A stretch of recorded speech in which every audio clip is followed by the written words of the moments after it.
Greetings, traveler. Alright, here we go. We got a Golganeth Tempest game. Beast, Dragon, Naga, Pirate, Undead. This will pretty much always end up being APM-ish.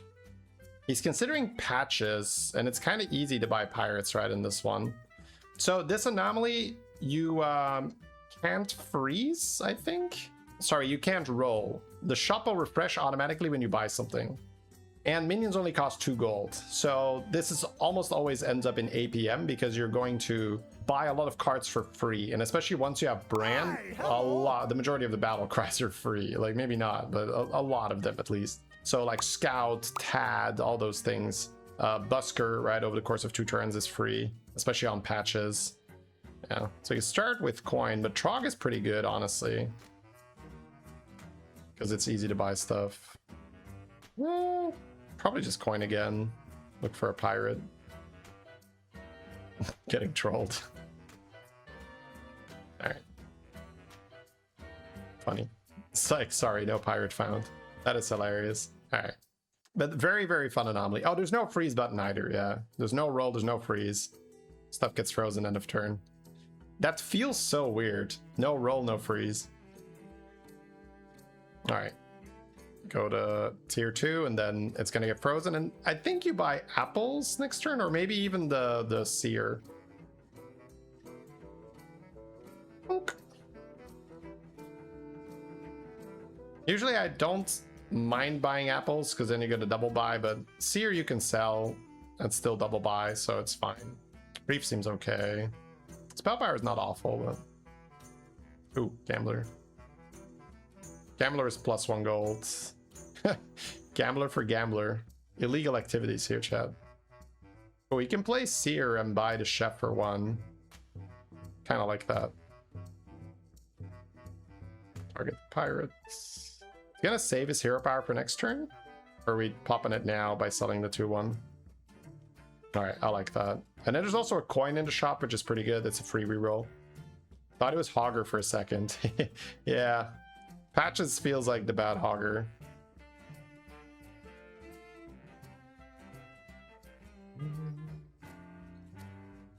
Alright. We're keeping our health here. That's huge. Probably doesn't even want to use the hero power until it costs 0. So we can level by coin and then see what comes our way. I was gonna sell for the pirate to then hero power. Okay, that's fair. That's fair. Wonder if he sells the busker to get the money here. It's kind of fine to just buy that next turn to get the roll though. Like next turn you can level and then buy the investment, and then you'll roll on tier 4, and then you can sell your gambler and keep playing. All right, yeah, I mean super solid position. I guess it does make sense with patches that he is holding his hero power until it costs 0, because minions only cost 2. So in order for it to be cheaper, you do want it to cost 0. But on the flip side, it's easier to buy things because it only costs 2 gold, and you don't have to pay for rolling. You could also buy Scout here. Could triple that if he sells the Scout first. Okay, I mean, could still get it here. Nope, unfortunate. The 3-4 is great. The 3-4 pirate in the shop. Alright, keeping the pair. That's annoying. We wanted to keep playing here. You get technically hero power for 1. It is still cheaper. Maybe sell the laureate. Kind of down for that. Sell laureate for a hero power. Okay, he's gonna sell his pair. Thought he was gonna keep the pair. Is it always preferable to be tier 4 by your lesser trinkets? No, but generally yes. But for something to be always the case, it's very unlikely. But yeah, I mean, as a blanket statement, it's better to be tier 4 than tier 3 on average. It depends on your shops, right? Are you skipping really good shops because you have to level? Then it was bad. Are you skipping mediocre or bad shops to level? Then it was good. So that's essentially what you're doing in the early game. You're trying to spend your money more efficiently than your opponents. which means sometimes you're going to be still on tier 3 when your trinket happens, and sometimes you're going to be tier 4 already. Remove all your minions, gain 3 gold. Jesus. Bobblehead seems bad because it removes Gambler and a lot of cool stuff. But I don't know. Maybe he's down. Typewriter seems random. Altar, let's go. I love it. Okay, he's rolling on 5. Alright, buys the pirates. Oh, there's KT stuff, but... Okay, he's gonna buy that. I guess he could hero pirates? Not hero pirate. Could use the grave robber on it. Ugh. He takes Drakari here because he's looking for the tier 5 end of turn pirate, I'm guessing. Oh, there it is. Oh no, it's just second Drakari. He still buys it because he has to buy something. It's actually kind of cool. Ooh, he has a triple. He has a triple. I think he sees it, right? Yep. Ooh. Let's see what we get. Greymane's pretty solid here. Wow. Oh, he has the Drakari. Right. Oh, Moon Eater is there already. Yeah, that makes sense. He does have a lot of things that are not odd though, but... And he can cycle those. Yep, sure, that makes sense. Why not?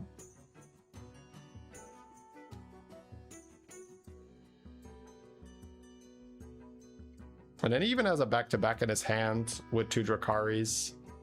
I guess that's also something that these players are just so good at. It's doing what's good right now, but also opening up what's good for later. And by leaning into the Drakari plus end of turn pirate, he has a reason to pick up Drakari, and then he also picks up the spell guy, which gives him more economy because he already has a Drakari. And then if he finds the pirate, he gets a tempo now, but he could also just hit the Harbinger, and then he can already start doing back-to-back stuff. Kind of hope he doesn't, because butchering is another triple. Yeah, okay. He does need to sell 2 things here. That could be another triple here. Has spell power here, sure. Yeah, it does seem like he is leaning back to back. I mean, why wouldn't you, right? Queensguard, sure. Not another triple, unfortunately.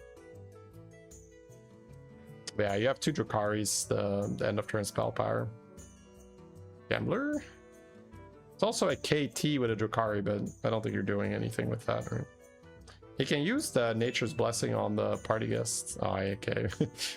Looks like we're going, chat. APM back-to-back. Nala for funsies. Spell power in the shop.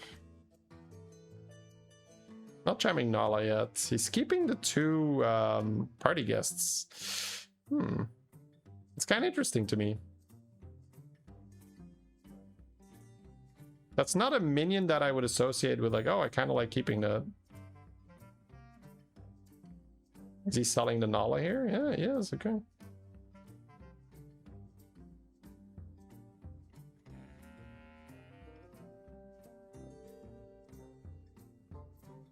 Okay. To me, a little bit... he probably has a reason for it, right?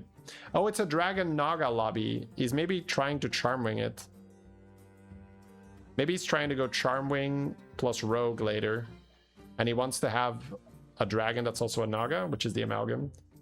Miss Yeti, thank you so much for the 10. Welcome back. Appreciate that.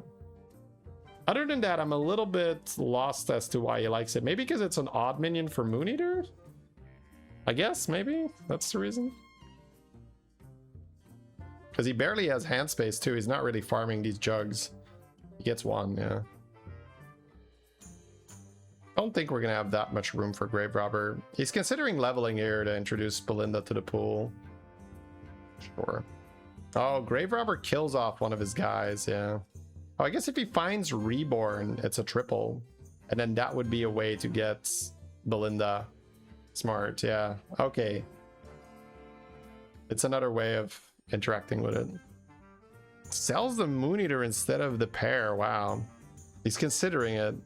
This is very interesting to me how he's like very, very big on this pair. He did find a Reborn, so he can triple it if he wants to. The Tiger Shark can also give Reborn. Okay. So he's not like desperately trying to triple it. Definitely not. Bran is really good. Oh.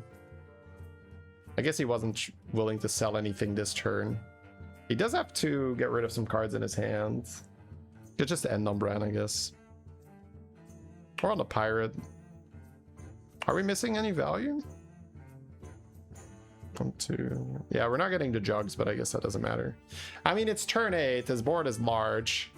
He's farming back-to-back already. He's got good spell power. He now has Bran and Golganets, which is going to give him so much extra cash. Ooh, RDU Beasts here. That is fast. That's very fast. Our cap is higher, but this is very, very quickly that he has this online.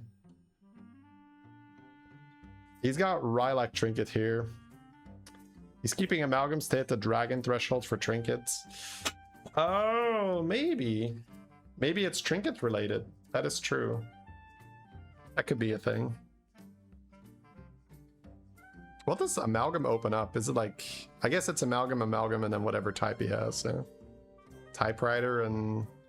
wait. Yeah, Powder Keg. No, Powder Keg makes sense. Beasts are in. So, Powder Keg is what that tier 6 pirate that was removed used to be. There was a tier 6 pirate at the start of the season that had a death rattle spawn Scallywag, basically. But Scallywag had as many stats as the damage on the guy. Sorry, my brain is like, I'm trying to look at what he's doing at the same time. I'm just like, oh, now the amalgams are getting sold. So it might have just been trinket related. Yeah, now he's just like, get out of here. Now he did need space for Bran, so if he kills 1, he's probably killing 2. So now we're kind of in full swing for the APM, but I'm guessing back-to-back and make 1 huge pirate and then play Titus with Macaw is going to be really, really strong. Yeah, the pirate was a death rattle first, and then they made it a rally. But Powder Keg is death rattle, so you're essentially playing that old pirate. Double bounty is pretty good. He's got bounties in his hand. He can get out of the end of turn dragon too. Right, the end of turn pirate here is also very good. Because he gets Caselda Rust. Oh, what? Oh, my mind is blown. Oh, what, bro? Jesus. This is... I guess it's part of, like... It's because he has so much. Sorry, because I'm just like saying stuff and like, well, what the f is he talking about? What's he talking about, chat? He's finally lost it. He's like, blah, blah, blah, blah. He gets the double bounty pirate, and then he has Rogers, and then he's just like, I'll sell the double bounty pirate, which in my mind is just like, what? But he's playing Golganet's Tempest, and he has Bran, so. If you already are likely to have infinite gold, do you need more gold? And I say yes, but Peter says no, right? And that's why Peter is a significantly higher rank than me. So this is something I just do not do enough, but I'm doing more because of these reviews. He's just saying like, hey, just putting a cleave on the board is better. Because if I have enough money, would I rather be stronger or have more money? And then I say, well, have more money, obviously. And Peter goes like, all right, I can't work with this. It does make sense, right? When you think about it, it's just like, well, if you don't need more money, it's probably bad to dedicate slots of your board for more money when you don't need it. And again, that's super obvious and simple when you say it like that, but how many people would not sell the Roger and the bounty pirate there? Probably a lot, right? You could just buy that for 1 or 2 bounties. Okay, buff. He has this tier 6 pirate that I'm assuming he's ending on. Maybe another shield, I don't know. Could also use it back-to-back. Yeah, he's just buying that to play 1 bounty, doubled, and then sell it. That's so sad. Yeah, that's basically Queensguard if he buys that. Yeah, that's Queensguard. That's hilarious. But it gives him a roll. It's actually better. Okay. So I think it's now going to be some kind of a hybrid between back-to-back and end-of-turn pirates. And then we're going to go full back-to-back later. He also has this duo, man. He has Drakari that he needs to play. What are we doing? We're selling Bran? Almost have to, right? And we're holding the pair of the dragon, right? Because if he's playing duo, he's got to play it now.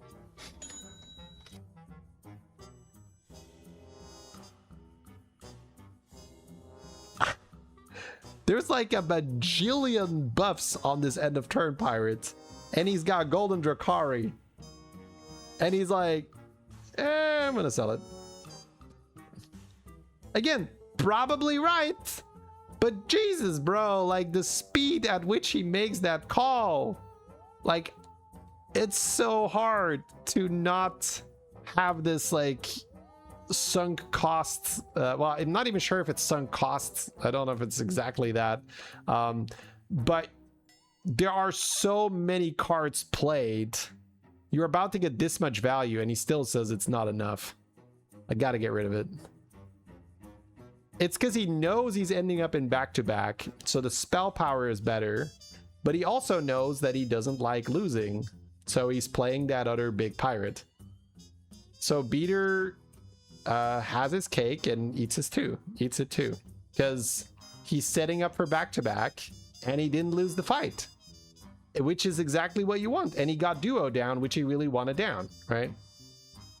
The problem is, I guess now you sell the dragon, right? Yeah. Because he got 3 extra spell power and he knows he wants to play back-to-back.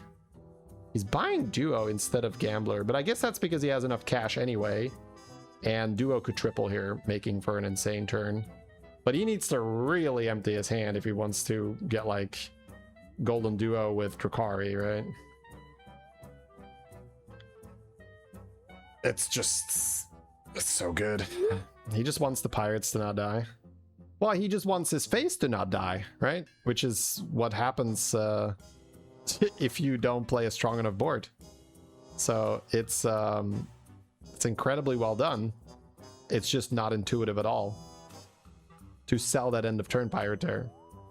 Like selling the the Rogers and the Privateer earlier, that was already kind of out there in like not in a bad way, but like you don't just like do that very easily. Okay, picks up Titus too. He's not gonna have board space for this triple, honestly. He may as well sell the duo from his hand. What are we copying? Oh, the Harbinger. Yeah, that makes sense. And he still has more than enough cash, right? He's still playing. He's not going slow either. Taunted Belinda. So he's essentially gearing up. Oh, there's a Macaw. He's gearing up for the death rattle transition. You have to armor too, right? Just get that out of your hand. And then just play and get as many as you can. Ew, that's also stuck in your hand. Okay, he's gonna armor. Good. So now he gets 3 back-to-backs and 2 Harbingers, and that's enough, I guess. Golden Harbinger with Golden Drakari is 6 back-to-backs. No.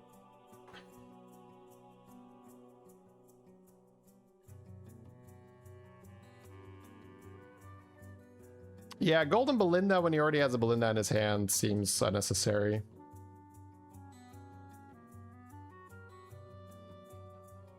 Also, the back-to-back will scale faster with a Golden Harbinger, I think, right? Because Belinda goes from double cast to triple cast, but Harbinger gets twice as good because we go from 3 backs-to-back to 6, right?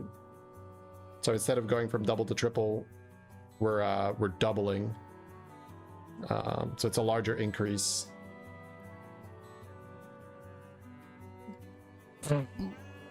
Frogs.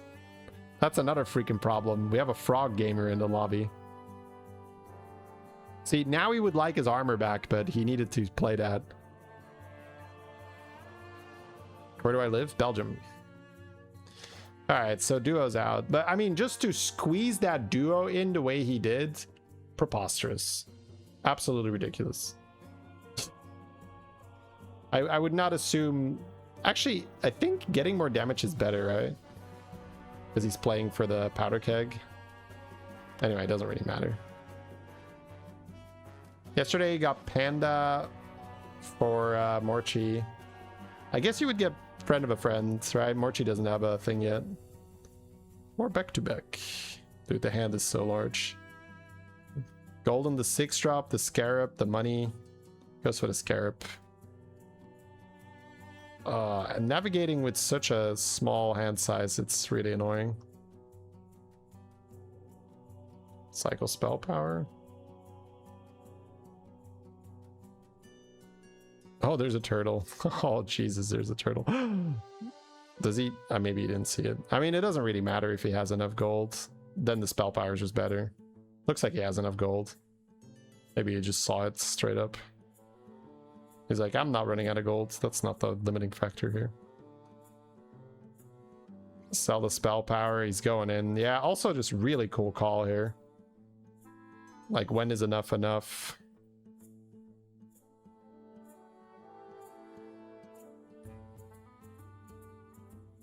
He's getting 6, right? So he could buy one more here, but doesn't really matter. 20 spell power is enough for him right now. 3,000 damage on the pirate here. That's a rather large dragon. Are we fine? Oh, the beetles are horrible. Oh no, we're not fine then. I mean, I guess we're never fine, honestly.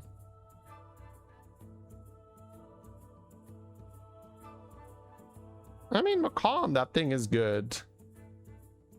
It's a lot of damage you're dealing. Maybe you are fine. You get addicted to keeping the value like Spell Power Dragon and then die before turning it into tempo. Everyone, myself included.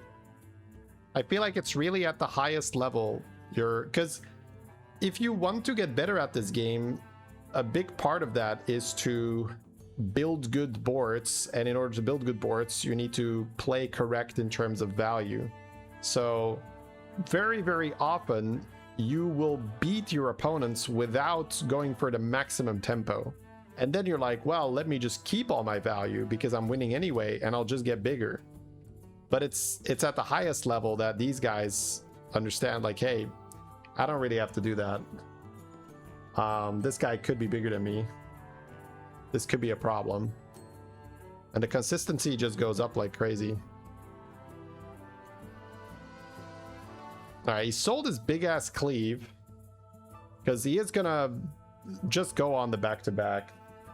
I think it makes sense, yeah. The double attack spell is kind of cracked. He's gonna just keep pumping HP. It's interesting. I'd imagine that he is more interested in gaining health. Damage. Maybe he's gonna spread out the back-to-backs a little bit. That could make sense. That surf and surf on your minion is bad though, right? It's gonna block your combo. I mean, it doesn't really matter too much. Okay, he already has Wind Fury and Reborn on the parrot, so he didn't need more. Likes a dragon more than the money, it's fair.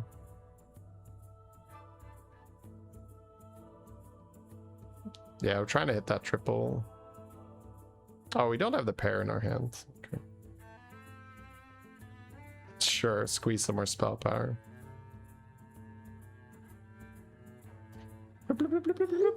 Should he be banking Blaster for the frog guy?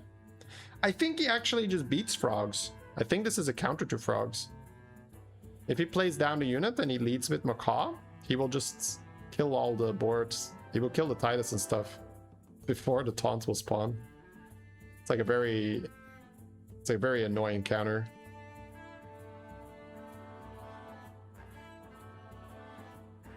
But I'm guessing Blaster is safer because can the hits go wrong?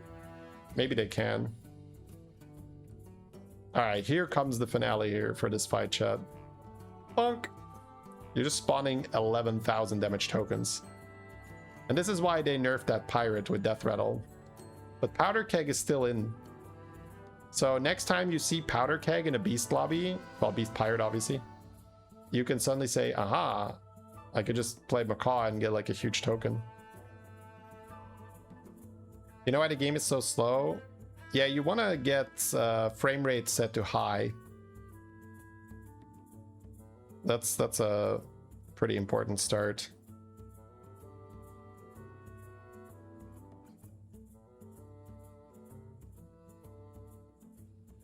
I guess eyes for parrot is really good. I don't think goldening that pirate that gives damage is even important anymore. There's a parrot, nice. You almost just buy the coin on habit there and you skip your parrot. Ooh, nice. That didn't take long. Sure. He's not gonna try to milk one bounty from the Rogers. You don't have hand space for that anyway. There's eyes. He did already golden his parrot, but I guess he could find a second parrot. You could also get a gambler or something for money. Take the damage. No. I guess frogs you could technically live if he's not on 6. Skip the Sindore. There's more taunts, probably don't need it.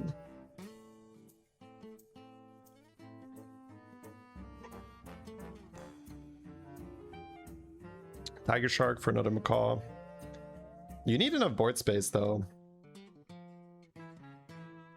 Also a little afraid of running out of hand space here with this eyes. Alright, we'll take the damage here.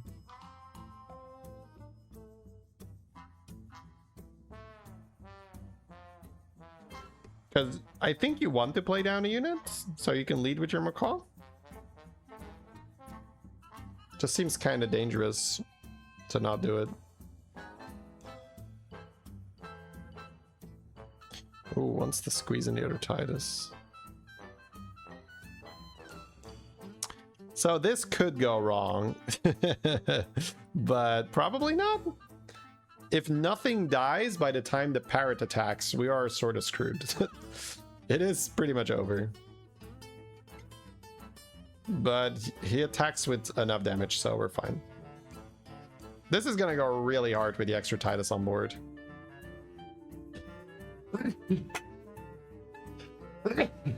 Excuse me. Wait, how much are we summoning?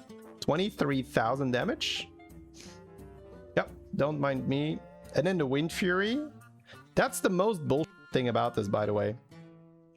Because the original target of the parrot has died, the parrot doesn't end up suiciding and will Wind Fury. It's so BS. Man, just want to show the how beaters are sitting here like, yep, that's what's happening. Business as usual.